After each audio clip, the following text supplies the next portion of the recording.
Class 10th chapter electricity video number 2।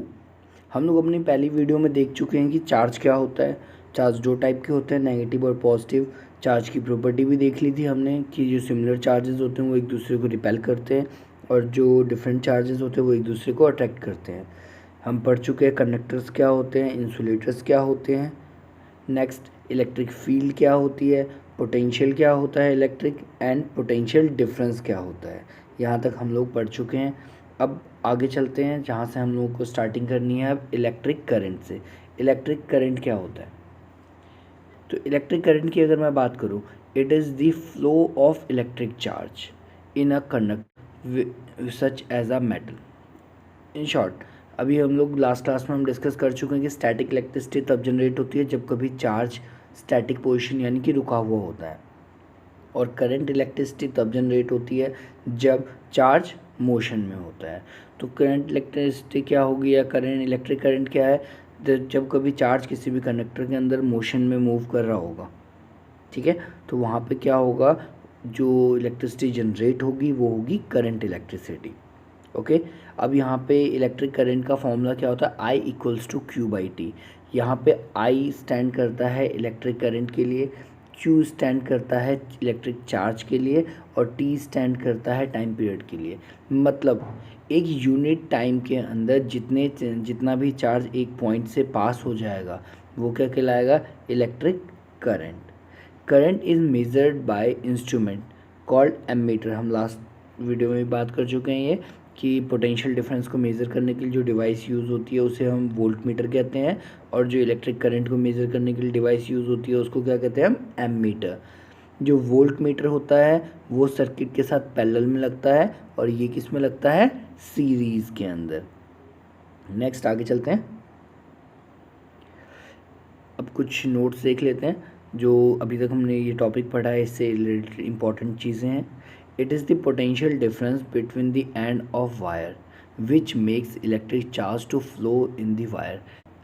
अभी हमने बात करी थी कि इलेक्ट्रिसिटी को मेज़र करने, इलेक्ट्रिक करंट को मेज़र करने के लिए जो ऐसा यूनिट है वो क्या है हमारे पास? एम्पेयर। इसको हम लोग इंडिकेट किससे करेंगे? कैपिटल ए से। Next, when one coulomb of charge is flow through any cross section of a conductor in 1 second electric current flow through is said to be 1 ampere। मतलब हम कब कह सकते हैं कि 1 एम्पेयर चार्ज किसी भी कंडक्टर में से फ्लो कर रहा है? जब एक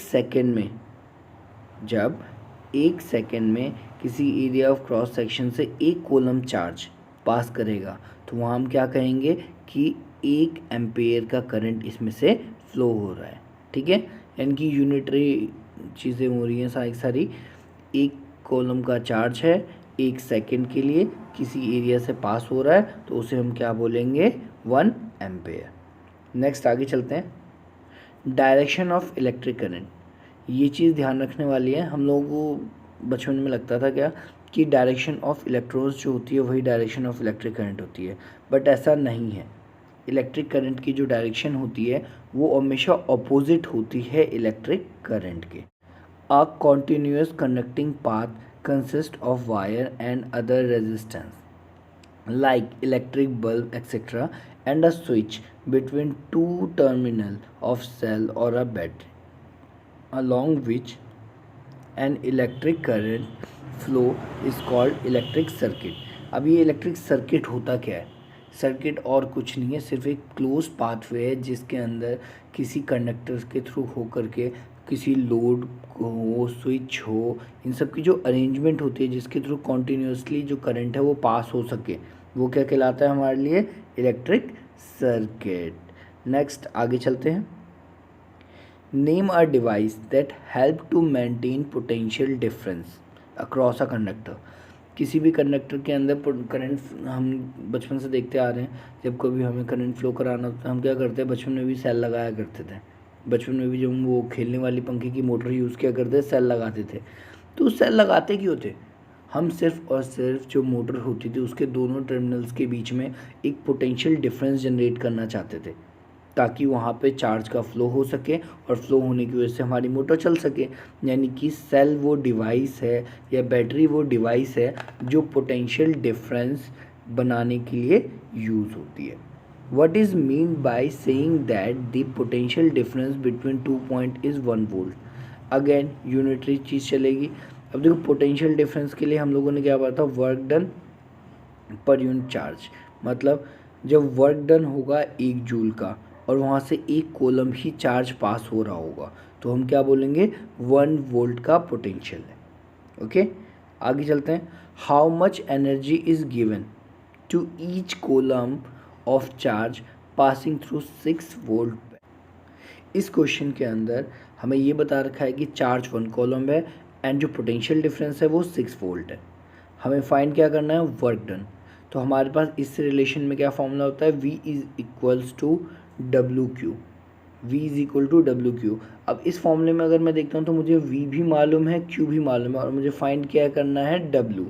तो W फाइंड करने के लिए मुझे क्या करना पड़ेगा, वर्क डन के लिए अगर मैं पोटेंशियल डिफरेंस को चार्ज से डिवाइड कर देता हूँ तो मुझे पता चल जाएगा कि हमारा वर्क डन कितने का, वर्क डन कितने का है। तो W is equals to V by Q.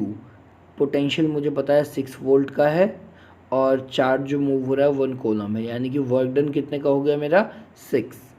यहाँ पे क्या है, 6 जूल्स का वर्क डन करना पड़ेगा हमें इसको मूव कराने के लिए। आगे चलते हैं। Circuit diagram. अभी सर्किट डायग्राम के बारे में हमने थोड़ी देर पहले बात की। सर्किट डायग्राम होता क्या है, अब उसकी बात करते हैं। अभी पहले हमने डायग्राम सर्किट के बारे में बात की थी। सर्किट क्या था, एक क्लोज पाथवे था जिसके अंदर कंडक्टर हो, एक रेजिस्टेंस अवेलेबल हो, स्विच हो, जिसके थ्रू जो करंट हो वो पूरे में फ्लो कर सके। इसके लिए एक सेल भी या बैटरी भी अटैच करनी पड़ेगी उसके अंदर। तो ये पूरा का पूरा अरेंजमेंट क्या था हमारे लिए, एक सर्किट। अब इसी सर्किट को जब हम डायग्राम की फॉर्म में रिप्रेजेंट करते हैं तो उसको हम लोग क्या बोलते हैं, सर्किट डायग्राम। जैसे इसके अंदर यहाँ पे रिप्रेजेंट करा हुआ है, ये क्या हो गई हमारी बैटरी, ये जो दिख रहा है आपको ये क्या है हमारे लिए, ये है वायर, बीच में एक वो बल्ब लगा हुआ है या लोड कह सकते हो आप इसको, और ये क्या है, स्विच। और ये क्लोज पाथ है, यहाँ पे वैसे स्विच अभी ओपन है, इस स्विच को ओपन स्विच बोलते हैं। अगर यही टच हो जाएगा तो ये क्या हो जाएगा, क्लोज स्विच। अगर यही स्ट्रेट लाइन में होता, पूरी तरह से टच होता तो ये क्लोज होता, मतलब बल्ब ग्लो कर रहा है। अभी ये उठा हुआ है यानी कि स्विच ऑफ है। ओके, आगे चलते हैं। Ohm's law. देखो ये ओम्स लॉ काफ़ी बेसिक लॉ है और इम्पॉर्टेंट मानी जाती है।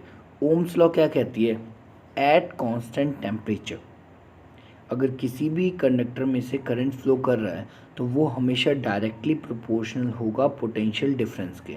यानी कि अगर पोटेंशियल डिफरेंस ज़्यादा है तो करंट का फ्लो भी ज़्यादा होगा। ओके, अब हम लोगों को मालूम है कि ये प्रोपोर्शनैलिटी का साइन है और जब कभी ये प्रोपोर्शनैलिटी का साइन रिमूव होता है तो वहाँ पे कोई ना कोई कांस्टेंट आता है। तो यहाँ पे जब ओम्स लॉ के अंदर प्रोपोर्शनैलिटी के साइन को मैं रिमूव करता हूँ तो यहाँ पे जो कांस्टेंट आता है उसको हम लोग क्या कहते हैं, आर। आर का मतलब क्या है, रेजिस्टेंस। अब ये रेजिस्टेंस होता क्या है इसकी बात थोड़ी देर में करते हैं। अभी देखते हैं, यहाँ से हमारे पास एक नया फॉर्मूला जनरेट हो गया, I is equal to V by R. यानी कि किसी भी सर्किट में जो करंट फ्लो करेगा वो किसके इक्वल होगा, potential difference upon R, resistance. आगे चलते हैं। अच्छा, ये रेजिस्टेंस क्या होता है इसके बारे में बात करनी थी हमें। रेजिस्टेंस क्या होता है, देखो रेजिस्टेंस का मतलब होता है रुकावट। जब कभी किसी भी मटेरियल के अंदर से करंट फ्लो कर रहा होता है तो वो मटेरियल चाहता नहीं कि इसे अपने अंदर से पास होने दे, तो वो अपनी तरफ से जो रुकावट, जो रिस्ट्रिक्शन पैदा करेगा वो क्या कहलाएगा, रेजिस्टेंस। अब देखो ये रेजिस्टेंस कुछ ये डिपेंड कर रहा होता है कि मटेरियल कैसा है, बहुत सारी चीज़ों पर डिपेंड करता है, लेंथ क्या है, जो एरिया है वो क्या है, इन सारी चीज़ों के ऊपर ये डिपेंड कर रहा होता है। जैसे कॉपर है तो कॉपर का रेजिस्टेंस कम होता है, सिल्वर है तो उसका और कम होता है, लेकिन वहीं पे अगर प्लास्टिक है तो इसका रेजिस्टेंस बहुत ज़्यादा माना जाता है, इसके अंदर से करंट पास होता ही नहीं है। वुड है तो वुड के अंदर से पास हो ही नहीं सकता। On what factor does the resistance of a conductor depend. तो यहाँ पे मेनली 3 फैक्टर्स होते हैं जिनके ऊपर किसी भी कंडक्टर का रेजिस्टेंस जो होता है डिपेंड कर रहा होता है। पहला क्या, नेचर ऑफ द कंडक्टर। अभी बताया ना मैंने, प्लास्टिक है तो यार प्लास्टिक का इनफाइनाइट रेजिस्टेंस है, वो अपने अंदर से पास ही नहीं होने देगा। वहीं पे अगर सिल्वर है तो सिल्वर बहुत अच्छा कंडक्टर है, उसके अंदर से ईजिली पास हो जाएगा। Length of the conductor, length जितनी ज़्यादा बढ़ती जाएगी जो रेजिस्टेंस होगा वो भी उतना ही ज़्यादा बढ़ता जाएगा। लेंथ कम होगी, रेजिस्टेंस भी कम होता चला जाएगा। Area of cross section, area of cross section का मतलब कि वायर कितनी मोटी है। अगर वायर ज़्यादा मोटी है तो रेजिस्टेंस कम होगा, वायर अगर पतली है तो रेजिस्टेंस ज़्यादा होगा। आगे चलते हैं। Will current flow more easily through a thick wire और a thin wire of the same material when connected to the same source. अभी थोड़ी देर पहले हमने बात करी है कि अगर वायर मोटी है तो मोटी होने के लिए वजह से उसके अंदर रेजिस्टेंस कम होगा, तो वहाँ पे करंट को फ्लो होने में आसानी होगी। इनकी अगर वायर मोटी है, एरिया ऑफ क्रॉस सेक्शन ज़्यादा है तो इजी रहेगा, और अगर वायर पतली है तो वहाँ पे रेजिस्टेंस ज़्यादा फेस करना पड़ेगा। नेक्स्ट क्या है? Let the resistance of an electric component remain constant. मतलब क्या है, जो रेजिस्टेंस है वो क्या कर दिया हमने, कांस्टेंट, वो चेंज नहीं होगा। While the potential difference across the two ends of the component decrease to half of its former value. Resistance तो हमने कांस्टेंट रखा, बट जो यहाँ पे उनके बीच में पोटेंशियल डिफरेंस था उसको हमने क्या कर दिया, half. What change will occur in the current through it? देखो, अगर हमने रेजिस्टेंस को कांस्टेंट कर रखा है और अगर पोटेंशियल डिफरेंस हाफ हो गया तो साथ ही साथ अपने आप जो, अगर पोटेंशियल डिफरेंस अभी बताया था ना कि पोटेंशियल डिफरेंस ही वो की होती है जिसकी वजह से इलेक्ट्रॉन का फ्लो होता है, करंट का फ्लो होता है। तो अगर पोटेंशियल डिफरेंस हाफ हो गया तो अपने आप जो करंट का फ्लो है वो भी क्या हो जाएगा, half. Why are coil of electric toasters and electric iron made of alloy rather than a pure metal? देखो ऐसा है, टोस्टर्स है या प्रेस है, गीज़र है, यहाँ पे गर्म करना होता है सब हमें चीज़ को। अब वहाँ पे जो गर्म करना है तो गर्म करने के हमें मालूम है कि जो मेटल्स होते हैं वो गुड कंडक्टर होते हैं, तो अगर वहाँ पे हम लोग मेटल का यूज़ करेंगे तो वो जल्दी गर्म होंगे ही नहीं। इसीलिए वहाँ पे हम लोग मेटल का यूज़ ना करके उसके एलॉय का यूज़ करते हैं। बिकॉज एलॉय इस तरीके से बनाए जाते हैं, ऐसे बनाए जाते हैं ताकि उनका जो मेल्टिंग पॉइंट हो वो हाई हो और रेजिस्टेंस क्या हो वो भी हाई हो, ताकि वो जल्दी गर्म हो और पिघले ना। ठीक है, इसलिए वहाँ पे प्योर मेटल की जगह किसका यूज़ करते हैं, एलॉय का। Use of data in table 12.2 NCERT की बुक में देखना पड़ेगा आपको। To answer the following, which among iron and mercury is better conductor. तो ऑब्वियस है यार, इसके लिए तो देखने की भी ज़रूरत नहीं है। आयरन जो है हमारा बेटर कंडक्टर है compare to mercury. Which metal is the best conductor, तो इसका आंसर क्या होगा, सिल्वर। अब अपनी नेक्स्ट वीडियो के अंदर हम लोग बात करने वाले हैं रेजिस्टेंस ऑफ अ कंडक्टर के बारे में। For notes and any query, follow us on Instagram.